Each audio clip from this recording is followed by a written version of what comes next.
Hello' friends, আটাইকে স্বাগতম জনাইছোঁ। আজি মই আপোনালোকৰ মাজলৈ লৈ আহিছোঁ পটলৰ এবিধ অতি সুস্বাদু চাটনিৰ ৰেচিপি। এই ৰেচিপিবিধ খাবলৈ খুবেই ভাল হয় আৰু লগতে বনাবলৈও বৰ বিশেষ টান নহয়। আৰু যিসকলে পটল খাই বেয়া পায় তেওঁলোকে এই ৰেচিপিবিধ এবাৰ ট্ৰাই কৰিব, নিশ্চয় ভাল পাব। আৰু মোৰ ভিডিঅ'টো চাই যদি ভাল লাগে লাইক, শ্বেয়াৰ, কমেণ্ট কৰিব, লগতে চেনেলটো ছাবস্ক্ৰাইব কৰি দিব। ব'লকচোন আমি ৰেচিপিৰ মাজলৈ যাওঁ। এই ৰেচিপিবিধৰ বাবে মই 3টা পটল লৈছোঁ। পটলকেইটা মই প্ৰথমতে চুৰি এখনেৰে অকিয়াই লৈছোঁ। তেতিয়া নুফুটে, কিন্তু মোৰ এটা পটল ফুটি গ'ল। পটলকেইটা এইদৰে আমি অলপ পুৰি ল'ম, অলপ ৰঙচুৱা হোৱাকৈ আৰু সিজাকৈ গোটেইকেইটা পটল আমি ভালদৰে পুৰি ল'ম। মই 2টা জলকীয়াও এইদৰে পুৰি লৈছোঁ। জলকীয়াৰ পৰিমাণটো আপোনালোকে নিজৰ সোৱাদ অনুযায়ী দিব।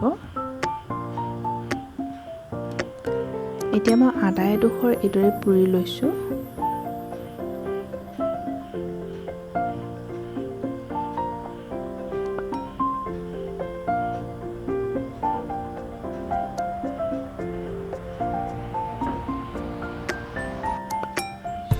মই সৰু চাই নহৰু এটাও এইদৰে পুৰি লৈছোঁ।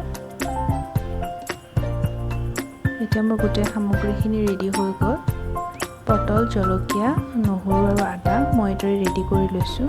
ইয়াতকৈ বেলেগ সামগ্ৰী নালাগে, আপোনালোকে ধনিয়া থাকিলে দিব পাৰে। এতিয়া গোটেইখিনি মই মিক্সি বাতি এটাত দি দিম। আপোনালোকে ইচ্ছা কৰিলে পটলৰ বাকলি গুচাবও পাৰে, মই গুচোৱা নাই। আৰু নহৰুখিনিয়ে বাকলি গুচাই ল'ব। অতি কম সামগ্ৰীৰে আমি এই চাটনিবিধ বনাব পাৰোঁ। এতিয়া ইয়াত মই জোখত নিমখ এড কৰিছোঁ আৰু অকণমান মিঠাতেল এড কৰিছোঁ। মই আগতে কৈছোঁ ধনিয়া থাকিলে দিব। এতিয়া গোটেইখিনি মই পেষ্ট কৰিম। মোৰ পেষ্টটো হৈ গ'ল। এতিয়া চাওঁচোন আহক কেনেকুৱা হৈছে। এয়া এনেকুৱা ধৰণৰ হৈছে পটলৰ চাটনিখন। এইখিনি আমাৰ হৈ গ'ল। এতিয়া এইখিনি মই এটা বাটিত উলিয়াই ল'ম।